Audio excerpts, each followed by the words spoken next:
मैं विपिन कुमार अपने सभी विद्यार्थियों का YouTube के लर्न इजी चैनल पर उनका हार्दिक स्वागत करता हूं।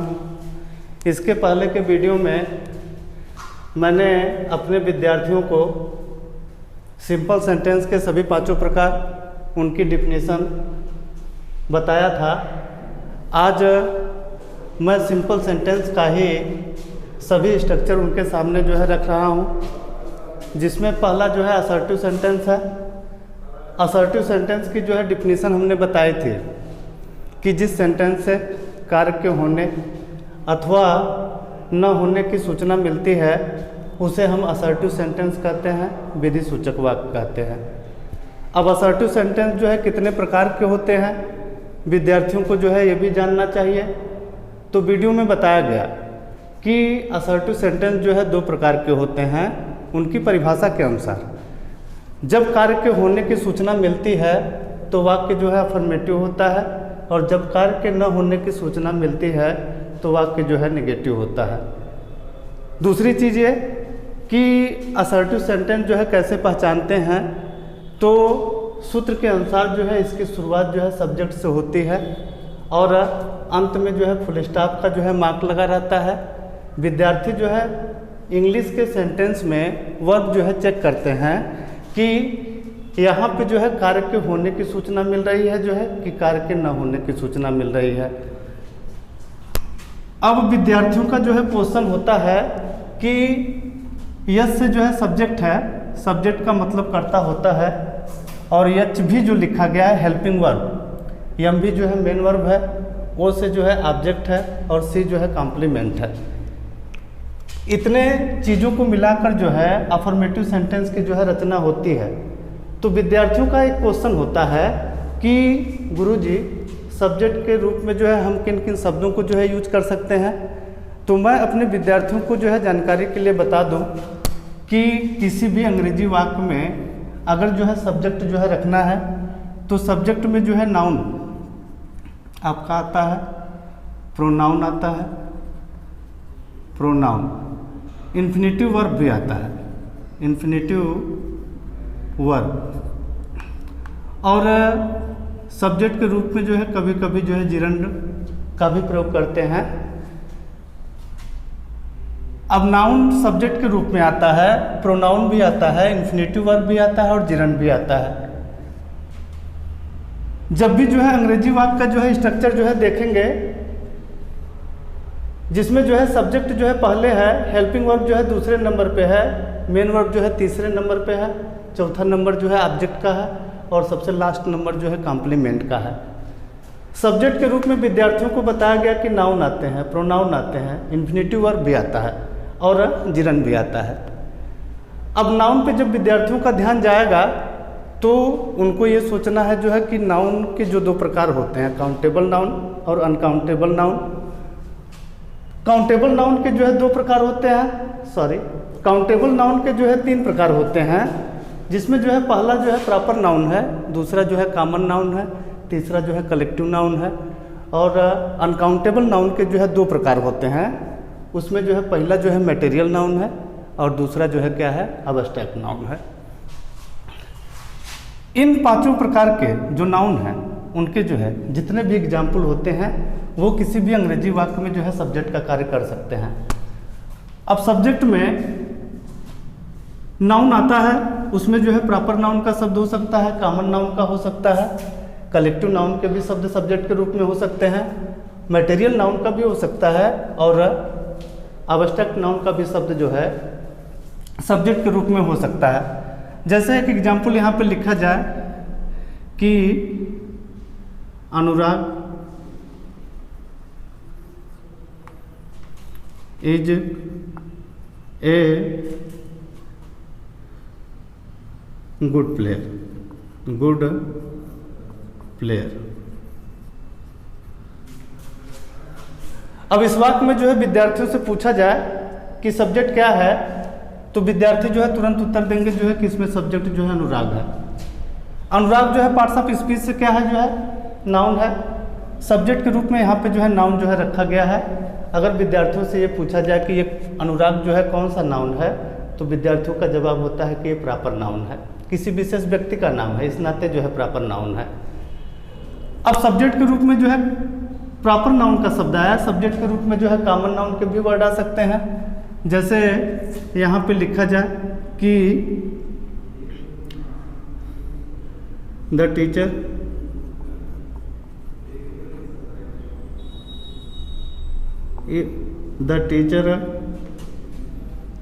Is not present in the class. दूसरा एग्जाम्पल जो है विद्यार्थियों के सामने दिया गया कि the teacher is not present in the class, जिसमें सब्जेक्ट जो है विद्यार्थियों से पूछा जाता है तो बताते हैं कि द टीचर। अब यहाँ पे सब्जेक्ट के रूप में जो है नाउन रखा गया, दूसरे में भी सब्जेक्ट के रूप में नाउन है। पहले एग्जाम्पल में जो है सब्जेक्ट के रूप में प्रॉपर नाउन का यूज किया गया, जबकि दूसरे एग्जाम्पल में जो है सब्जेक्ट के रूप में जो है किसका यूज किया गया, जो है कॉमन नाउन का। इसी तरह से मैं विद्यार्थियों को ये बता दूं, सब्जेक्ट के रूप में नाउन का प्रयोग किया जाता है, प्रोनाउन का प्रयोग किया जाता है, इन्फिनेटिव वर्ब भी आते हैं और जिरन भी आता है।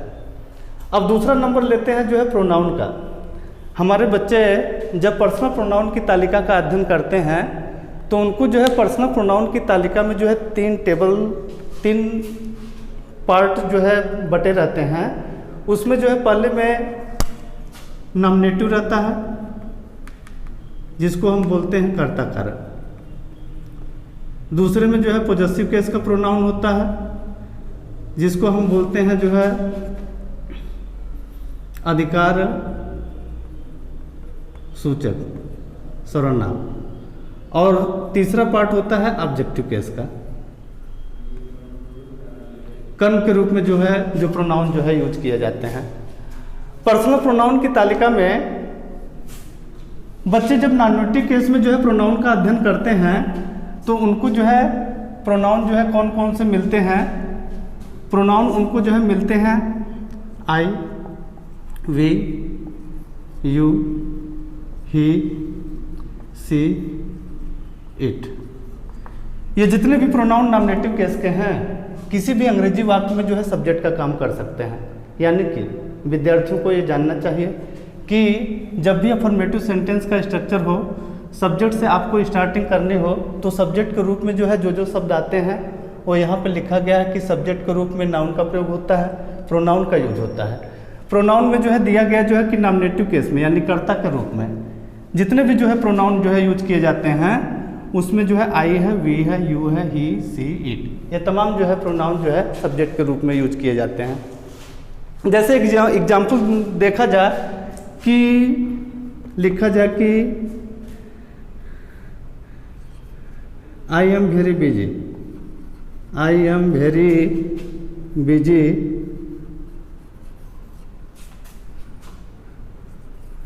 At my home, at my home. विद्यार्थी जो है एग्जाम्पल जो है देखेंगे और इस एग्जाम्पल में जो है अगर उनसे जो है सब्जेक्ट पूछा जाए तो सब्जेक्ट जो है बताएंगे कि आई सब्जेक्ट है, जो कि पार्ट्स ऑफ स्पीच से जो है क्या है, जो है प्रोनाउन है। तो हमने देखा कि पहले एग्जाम्पल में सब्जेक्ट के रूप में नाउन रखा गया, दूसरे एग्जाम्पल में जो है सब्जेक्ट के रूप में जो है नाउन रखा गया और तीसरे एग्जाम्पल में सब्जेक्ट के रूप में जो है क्या रखा गया, जो है प्रोनाउन रखा गया। इसी तरह से जो है सब्जेक्ट के रूप में जो है वी का भी जो है यूज किया जा सकता है, यू का भी, ही का, सी का, इट का, दिस, दैट, जो है तमाम ऐसे प्रोनाउन होते हैं जिसको जो है सब्जेक्ट के रूप में हम जो है यूज कर सकते हैं। अब बात आती है जो है इन्फिनेटिव वर्ब की आती है। इन्फिनेटिव वर्ब जो है कई प्रकार के होते हैं, लेकिन हाई स्कूल के विद्यार्थियों का जो स्टैंडर्ड है उनको जो है प्रेजेंट इन्फिनेटिव बताया जाता है कि प्रेजेंट इन्फिनेटिव का जो है वर्ब कैसा होता है कि किसी भी मेन वर्ब के फर्स्ट फॉर्म के पहले अगर हम टू जोड़ दें तो हमारा जो है वर्ब क्या होता है, जो है वो प्रेजेंट इन्फिनेटिव होता है। जैसे यहाँ पे जो है गो के पहले जो है अगर टू लगा दिया जाए तो ये हमारी क्रिया जो है प्रेजेंट इन्फिनेटिव की हो गई। अगर यहाँ पे जो है रीड के पहले टू का प्रयोग कर दिया जाए तो ये हमारी क्रिया जो है किसकी हो गई, जो है प्रेजेंट इन्फिनेटिव वर्ब की हो गई। तो इन्फिनेटिव वर्ब सब्जेक्ट के रूप में जो है कार्य करते हैं। विद्यार्थी कहेंगे गुरुजी कि इसका कोई एग्जाम्पल जो है सामने दिया जाए, जिससे हमें पता लगा कि सब्जेक्ट के रूप में इन्फिनेटिव वर्ब भी काम करता है। चौथे एग्जाम्पल में लिखा जाए कि to walk is useful for health. अब अगले एग्जाम्पल में विद्यार्थियों से क्वेश्चन किया जाएगा कि इस पूरे सेंटेंस में सब्जेक्ट क्या है। तो सब्जेक्ट जो है विद्यार्थी बताएंगे कि टू वॉक है। वॉक जो है मेन वर्ब का फर्स्ट फॉर्म है, इसके पहले जो है टू लगाया गया है, यानी कि ये हमारी जो क्रिया जो है प्रेजेंट इन्फिनेटिव की है, जो है किस रूप में है, जो है सब्जेक्ट के रूप में है। तीसरे एग्जाम्पल में जो है प्रोनाउन जो है सब्जेक्ट के रूप में था, दूसरे एग्जाम्पल में जो है नाउन सब्जेक्ट के रूप में था, और पहले एग्जाम्पल में जो है आपका नाउन ही सब्जेक्ट के रूप में है। तो सब्जेक्ट के रूप में जो है विद्यार्थियों ने देखा कि नाउन का प्रयोग होता है, प्रोनाउन का प्रयोग होता है, इन्फिनेटिव वर्ब का भी प्रयोग होता है। To walk is useful for health, टहलना स्वास्थ्य के लिए लाभदायक है। यहाँ पे जो है सब्जेक्ट के रूप में इन्फिनेटिव वर्ब का प्रयोग किया गया है। अब चौथी चीज आती है जो है जिरंड की, कि सब्जेक्ट के रूप में हम जिरंड का भी प्रयोग करते हैं। पांचवा एग्जाम्पल दिया जाए और यहाँ पे लिख दिया जाए कि walking is useful for health. पहले हम अपने विद्यार्थियों को बता दें कि जिरंड होता क्या है। जब मेन वर्ब के फर्स्ट फॉर्म में जो है आईएनजी जोड़ते हैं और वह क्रिया जो है किसी भी वाक्य में जो है नाउन का कार्य करती है, तो हमारी क्रिया जो है जिरंड फॉर्म में होती है। पांचवा एग्जाम्पल जो विद्यार्थियों के सामने रखा गया है कि walking is useful for health, टहलना स्वास्थ्य के लिए लाभदायक है। इसमें सब्जेक्ट के रूप में जो है वॉकिंग का जो है यूज किया गया है। अब ये जिरंड फॉर्म में है, यानी कि ये जो है वॉकिंग जो है किसका काम कर रहा है, जो है नाउन का कार्य कर रहा है, और सब्जेक्ट के रूप में जो है प्रयोग किया गया है। तो ऊपर के जो है जितने भी जो है एग्जाम्पल दिए गए हैं, इससे जो है ये सिद्ध होता है कि सब्जेक्ट के रूप में हम नाउन का प्रयोग करते हैं, सब्जेक्ट के रूप में जो है प्रोनाउन भी यूज होता है, सब्जेक्ट के रूप में इन्फिनेटिव वर्ब का भी यूज करते हैं, और सब्जेक्ट के रूप में जो है जिरंड का भी यूज करते हैं। ये सब्जेक्ट के लिए है, लेकिन कभी कभी जो है ग्रामर के चैप्टर में सब्जेक्ट के रूप में जो है हम देयर का प्रयोग करते हैं और इट का प्रयोग करते हैं। इनको जो है लिया जाए, जब देयर के प्रयोग में जो है विद्यार्थियों को बताया जाता है कि जब हिंदी वाक्य का सब्जेक्ट वाक्य के शुरू में ना आकर वाक्य के लगभग अंत में आवे, तो हिंदी वाक्य के शुरू में सब्जेक्ट का स्थान खाली पड़ा रहता है, उसी सब्जेक्ट के स्थान को जो है पूरा करने के लिए हम जो है किसका प्रयोग करते हैं, देयर का प्रयोग करते हैं। और इट के प्रयोग में बताया जाता है कि ऐसा हिंदी का वाक्य, हम ट्रांसलेशन पोर्शन की बात कर रहे हैं, जब बच्चे जो है ग्रामर में जो है ट्रांसलेशन पोर्शन में देयर का प्रयोग पढ़ते हैं और इट का प्रयोग पढ़ते हैं, तो उनको जो है रिकग्निशन में बताया जाता है, क्योंकि देयर का प्रयोग जो है प्रेजेंट टेंस में भी किया जाता है, पास्ट टेंस में भी किया जाता है और फ्यूचर टेंस में भी किया जाता है। इसी तरह से इट के लिए भी है कि इनका प्रयोग जो है प्रेजेंट में होता है, पास्ट में होता है और फ्यूचर में होता है। तो रिकग्निशन में उनको एक लाइन बताई जाती है कि जब हिंदी वाक्य का सब्जेक्ट वाक्य के शुरू में ना आकर वाक्य लगभग अंत में आवे, तो हिंदी वाक्य के शुरू में सब्जेक्ट का स्थान खाली पड़ा रहता है, उसी सब्जेक्ट के स्थान को पूरा करने के लिए हम किसका प्रयोग करते हैं, देयर का प्रयोग करते हैं। इट के प्रयोग में क्या बताया जाता है कि इट का प्रयोग निर्जीव वस्तुओं के लिए करते हैं या तो छोटे जीवों के लिए करते हैं। और इट का प्रयोग जब ट्रांसलेशन में पढ़ाया जाता है तो उसमें ये बताया जाता है कि ऐसा हिंदी का वाक्य जिससे समय, दिन, मौसम, महीना, प्राकृतिक घटना इत्यादि का भाव प्रकट हो और उस पूरे हिंदी वाक्य में सब्जेक्ट का स्थान जो है खाली हो, यानी सब्जेक्ट हो ही नहीं। तो ऐसे हिंदी वाक्यों में जो है जब हम ट्रांसलेशन करते हैं तो सब्जेक्ट के जगह पर जो है किसका यूज करते हैं, इट का यूज करते हैं। तो हमारे विद्यार्थी जो है ये जानेंगे कि जब भी अफर्मेटिव सेंटेंस में जो है स्ट्रक्चर देखेंगे कि क्योंकि अफर्मेटिव सेंटेंस में सब्जेक्ट का ही यूज पहले किया जाता है। मैंने विद्यार्थियों को जो है जानकारी के लिए बताया कि सब्जेक्ट के रूप में जो है कौन कौन से शब्द रखे जाते हैं, तो हमने उनको बताया कि सब्जेक्ट के रूप में नाउन रखा जाता है, प्रोनाउन भी आता है, इन्फिनेटिव वर्ब भी आता है और जिरंड वर्ब भी आता है। और कभी कभी सब्जेक्ट के रूप में जो है देयर और इट का भी प्रयोग करते हैं, जिसको हम इंट्रोडक्टरी सब्जेक्ट बोलते हैं, अर्थहीन करता। यानी कि देयर का शाब्दिक अर्थ वहाँ होता है, लेकिन ट्रांसलेशन करते समय जब हम देयर का प्रयोग करते हैं सब्जेक्ट के रूप में, तो वहाँ पे जो है देयर का अपना कोई अर्थ नहीं होता है। और यही बात जो है इट के लिए भी होती है कि जिस हिंदी वाक्य में सब्जेक्ट पूरी तरह से गायब हो और उसमें जो है समय, दिन, मौसम, महीना, प्राकृतिक घटना इत्यादि का जो है वर्णन किया गया हो, तो ऐसे वाक्यों में जो है हम सब्जेक्ट के स्थान पर इट का प्रयोग करते हैं। इट का शाब्दिक अर्थ होता है यह या वह, लेकिन ट्रांसलेशन करते समय जब इट सब्जेक्ट जो है पूरी तरह से जो है गायब रहता है, वहाँ पे जब सब्जेक्ट का यूज सब्जेक्ट के रूप में जो है इट का प्रयोग करते हैं, तो इट का अपना कोई अर्थ नहीं होता है। इन दोनों को जो है हम इंट्रोडक्टरी सब्जेक्ट बोलते हैं, अर्थहीन कर्ता बोलते हैं। अब हमारा जो है दूसरा नंबर जो है हेल्पिंग वर्ब का है, क्योंकि सब्जेक्ट यूज करने के बाद जो है विद्यार्थी क्या यूज करते हैं, हेल्पिंग वर्ब यूज करते हैं। तो इस हेल्पिंग वर्ब जिसका मीन्स होता है सहायक क्रिया, इस सहायक क्रिया के बारे में भी जो है विद्यार्थियों को जो है पता होना चाहिए, क्योंकि इनका यूज हम वहाँ पे करते हैं जब इसके बाद के चैप्टर में पढ़ाएंगे कि पार्ट ऑफ सेंटेंस, सेंटेंस के कितने भाग होते हैं। तो वहाँ बिगड़े हुए क्रम के वाक्यों को जो है विद्यार्थियों को जो है सही क्रम में रखकर जो है सही वाक्य बनाना होता है। तो शब्दों की अच्छी जानकारी रहेगी तो विद्यार्थी जो है सब्जेक्ट आसानी से रख पाएंगे, हेल्पिंग वर्ब का जहाँ यूज करना है वो आसानी से कर पाएंगे, और मेन वर्ब जो है यूज जहाँ पे होता है जो है उसका कर पाएंगे। ऑब्जेक्ट कहाँ पे रखना है, कॉम्प्लीमेंट कहाँ पे रखना है, उनको आसानी से जो है मालूम पड़ जाता है। अब हेल्पिंग वर्ब की हम बात करें, जिसका मीन्स होता है हेल्पिंग वर्ब का मतलब सहायक क्रिया। अब सहायक क्रिया कितने प्रकार की होती है? हेल्पिंग वर्ब जो है आपकी दो प्रकार की होती है। हेल्पिंग वर्ब दो प्रकार की होती है, जिसमें पहला आता है प्राइमरी ऑक्सिलरी, प्राइमरी ऑक्सिलरी, और दूसरा आता है जो है मॉडल ऑक्सिलरी, मॉडल ऑक्सिलरी। अब सहायक क्रिया जो है दो प्रकार की होती हैं, विद्यार्थियों के सामने दिखाया गया। प्राइमरी ऑक्सिलरी जो है पहला प्रकार है और दूसरा प्रकार जो है मॉडल ऑक्सिलरीज का है। प्राइमरी ऑक्सिलरी में जो है संख्या कितनी होती है?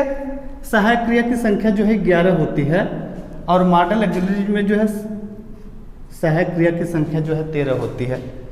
जब इन दोनों को जो है जोड़ दिया जाएगा तो कुल जो है कैलकुलेशन हो जाएगा जो है 24 सहायक क्रियाएं होती हैं।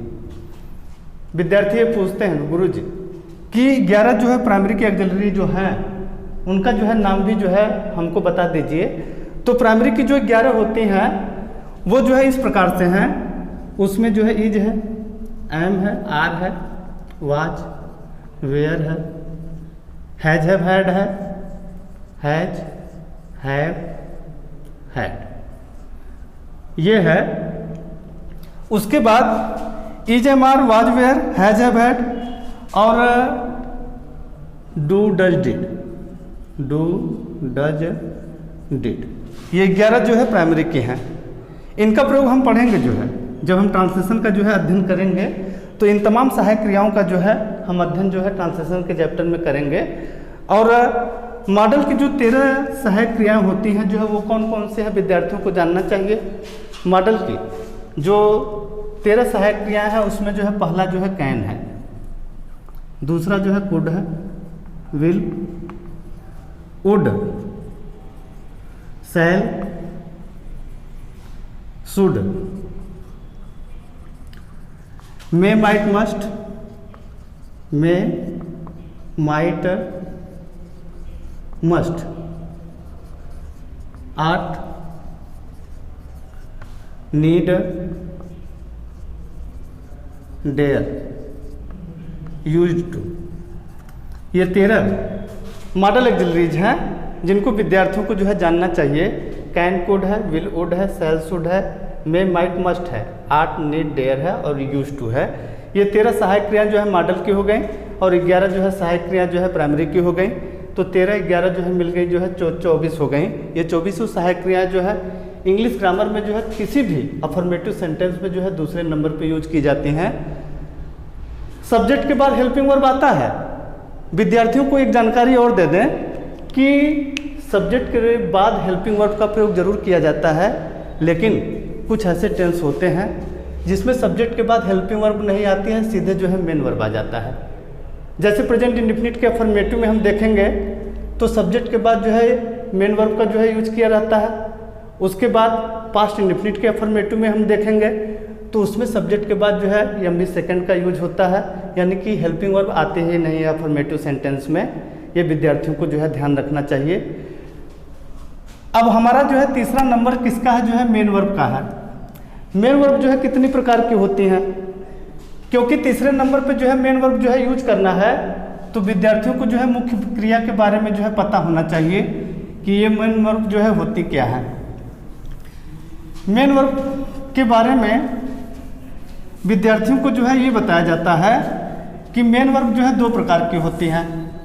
अब वो दोनों प्रकार कौन कौन से हैं उनके सामने जो है लिखा जाएगा कि मेन वर्ब भी जो है 2 प्रकार की होती हैं। मेन वर्ब जो है जो 2 प्रकार की होती हैं उसमें पहला जो है रेगुलर वर्ब है। इसको हम बोलते हैं जो है रेगुलर वर्ब, जिसकी हिंदी होती है जो है नियमित क्रिया। नियमित क्रिया। और दूसरा होता है जो है इर्रेगुलर वर्ब होता है। इर्रेगुलर वर्ब जिसकी हिंदी होती है अनियमित क्रिया। अनियमित क्रिया। अब रेगुलर वर्ब के बारे में बता दें। मेन वर्ब जो है किसी भी अंग्रेजी वाक्य में जो है कैसे पहचानते हैं, विद्यार्थियों को यह जानकारी करा दें। मेन वर्ब की जब भी पहचान करनी हो तो आप अंग्रेजी के शब्द की मीनिंग निकालेंगे, उनका अर्थ निकालेंगे। यदि उनका अंतिम उच्चारण जो है ना से है, जैसे ईट मीन्स खाना होता है, रन मीन्स दौड़ना होता है, रीड मीन्स पढ़ना होता है, टीच मीन्स पढ़ाना होता है, रन अवे मीन्स भागना होता है, और सिट मीन्स बैठना, स्टैंड मीन्स खड़े होना, यानी कि उनका अंतिम उच्चारण जो है ना है तो ये हमारी जो है आपकी क्या होती है, जो है मेन वर्ब होती है, जो है मुख्य क्रिया होती हैं। प्रकार की कितनी होती हैं, 2 प्रकार की होती हैं, जिसमें पहले लिखा गया कि रेगुलर वर्ब लिखा गया जिसकी हिंदी होती है नियमित क्रिया। इर्रेगुलर वर्ब लिखा गया जिसकी हिंदी होती है अनियमित क्रिया। विद्यार्थी अक्सर ये क्वेश्चन करते हैं कि सर जो है नियमित क्रिया क्या होती है, रेगुलर वर्ब क्या होती है, कैसे हम उनको पहचानेंगे कि ये रेगुलर वर्ब है और दूसरी जो क्रिया लिखी गई है इर्रेगुलर वर्ब है। तो विद्यार्थी ध्यान से सुनेंगे कि जिन क्रियाओं का सेकेंड और थर्ड फॉर्म जो है एक जैसा होता है वो हमारी रेगुलर वर्ब होती हैं। और इर्रेगुलर वर्ब जो है किसे कहते हैं कि जो मेन वर्ब जिसका फर्स्ट सेकेंड थर्ड फॉर्म तीनों जो है डिफरेंस रहता है, तीनों अलग अलग रहता है, वो जो है हमारी जो है इर्रेगुलर वर्ब होती हैं। जैसे एक एग्जाम्पल लिया जाए जो है प्ले का, तो इसके सेकेंड फॉर्म में जो है प्लेड हम लिखते हैं और इसका थर्ड फॉर्म भी हम क्या लिखते हैं, जो है प्लेड ही लिखते हैं। तो यहाँ पे जो है सेकेंड और थर्ड फॉर्म जो है एक जैसा है। ये प्ले जो है रेगुलर वर्ब में आ जाएगा। जैसे यहाँ पे जो है लिख दें, जो है स्लीप लिख दें, दूसरी क्रिया ले रहे हैं, स्लीप में सोना। इसका जो है सेकेंड फॉर्म जो है स्लेप्ट होता है और थर्ड फॉर्म भी इसका जो है स्लेप्ट होता है। इस क्रिया का भी जो है सेकेंड और थर्ड फॉर्म एक जैसा है। ये स्लीप जो है किस में आ जाएगा, जो है रेगुलर वर्ब में आ जाएगा। ये दोनों जो है रेगुलर वर्ब में दिखाएंगे इसको। लेकिन अगर हम इर्रेगुलर वर्ब की बात करें जिसमें हमने बताया कि जिन क्रियाओं का फर्स्ट सेकंड थर्ड तीनों फॉर्म अलग अलग होते हैं, तीनों डिफरेंस होते हैं, उनको जो है हम इर्रेगुलर कहते हैं, अनियमित क्रिया कहते हैं। जिसमें एक एग्जाम्पल लिया जाए, जैसे गो फर्स्ट फॉर्म में आ गया और इसका सेकंड फॉर्म होता है वेंट होता है, थर्ड फॉर्म जो है गान होता है। तो विद्यार्थी देखेंगे कि गो की स्पेलिंग अलग लिखी गई है, वेंट की अलग है और गान की जो है अलग है। तीनों डिफरेंस हैं, ये जो है अनियमित में आएंगे, जो है इनको जो है इर्रेगुलर वर्ब बोलते हैं। इसी तरह से जो है स्विम है, स्विम, स्वयं और स्वम होता है।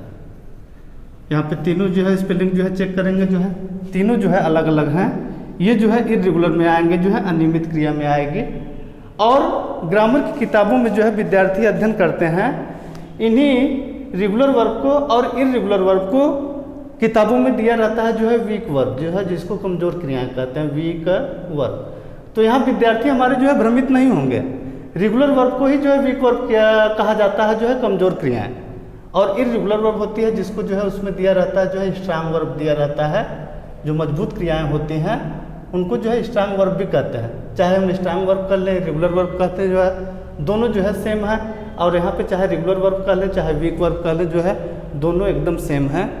तो हमें पूरा आशा है कि हमारे विद्यार्थियों को मेन वर्ब के जो है प्रकार समझ में आए होंगे, इनको कैसे पहचाना जाता है ये भी जो है उनको समझ में आया होगा।